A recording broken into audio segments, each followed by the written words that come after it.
Almost Hollywood is a 1994 satire set in the world of low-budget softcore filmmaking.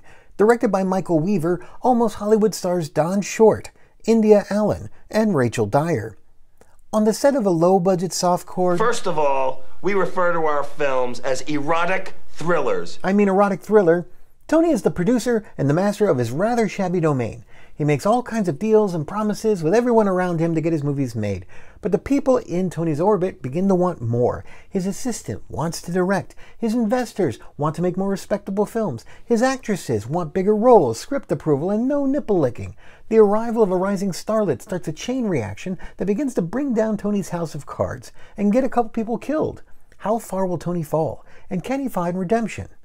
Almost Hollywood is a satirical commentary about the movie industry of its time that takes a lot of cues from the 1992 Robert Altman film The Player, also about an unscrupulous film studio executive who finally crosses one person too many.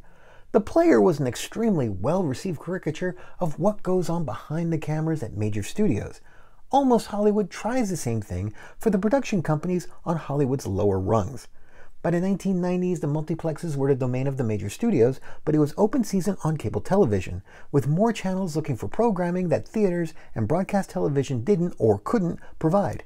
Hence, a surge of softcore films with just enough sleazy content to be easily trimmed out for broadcast on some channels while shown uncut on other channels or for the home video market.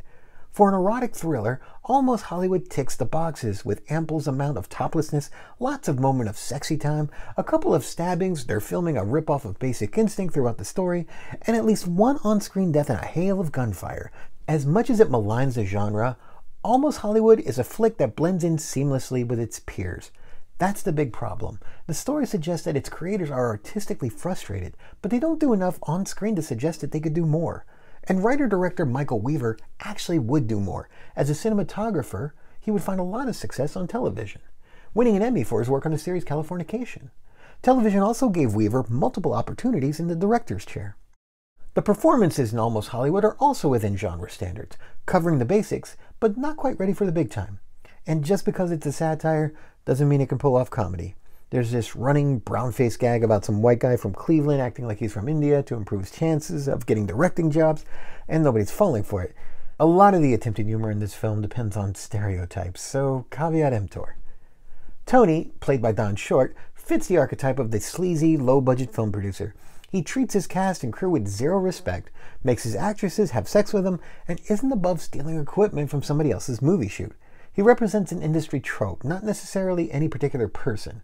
On the other hand, Tony's financiers are portrayed as two brothers. One's a numbers guy that looks at projects from an investment perspective. The other's an idea man, more interested with auditioning the talent.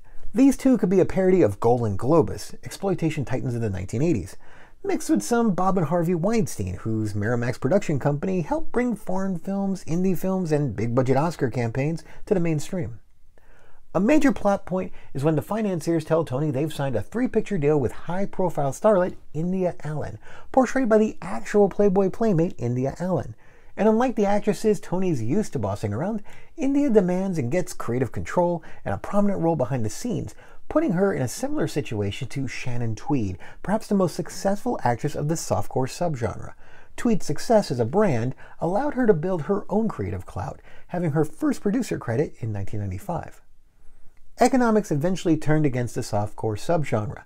As the TV landscape became more crowded, channels began to develop their own programming to help them stand out from the competition and chase bigger audiences. Meanwhile, the audience for softcore discovered new ways to find what they actually wanted to see. More convenient ways, more affordable, exponentially larger selection, and leaving out all the boring stuff they used to have to sit through. Softcore didn't stand a chance. If you're nostalgic for the softcore subgenre, but you also know better, you might get something from this bitter tweak on the formula.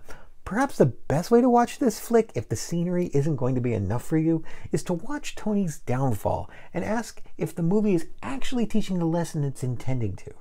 Is Tony being punished for his misogynistic, exploitative ways, or is it because he refuses to change with the times? However you look at his fate, watching Tony's descent may be the most cathartic thing this movie has to offer. Good guys beating the odds are Hollywood's bread and butter. To see a not nice guy lose and lose and lose some more, that's what Almost Hollywood has to offer.